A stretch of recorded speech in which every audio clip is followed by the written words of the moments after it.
सारे धार्मिक लोग समझाते हैं संतुष्ट हो जाएं, तो मैं तो कहती हूँ असंतुष्ट हो जाएं, क्योंकि जो आदमी संतुष्ट हो जाएगा उसके जीवन में कोई खोज, कोई अन्वेषण संभव नहीं होगा।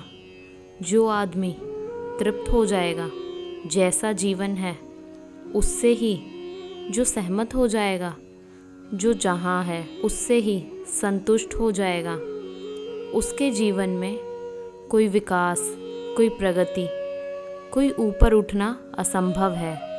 असंतोष धार्मिक आदमी का पहला लक्षण है और सत्य की खोज में असंतोष चाहिए।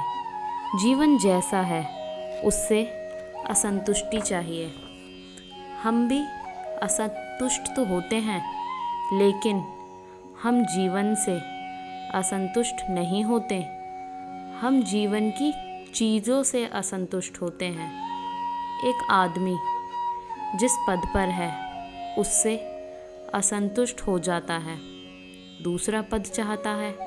एक आदमी के पास जितना धन है उससे असंतुष्ट हो जाता है और ज़्यादा धन चाहता है।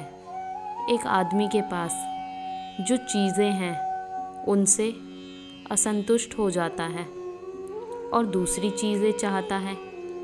लेकिन हम जीवन से असंतुष्ट नहीं होते। जो मनुष्य वस्तुओं से असंतुष्ट हो रहा है उसकी धर्म में कोई उत्सुकता नहीं है। लेकिन जो मनुष्य जीवन से ही असंतुष्ट हो जाता है उसका धर्म में प्रवेश प्रारंभ हो जाता है।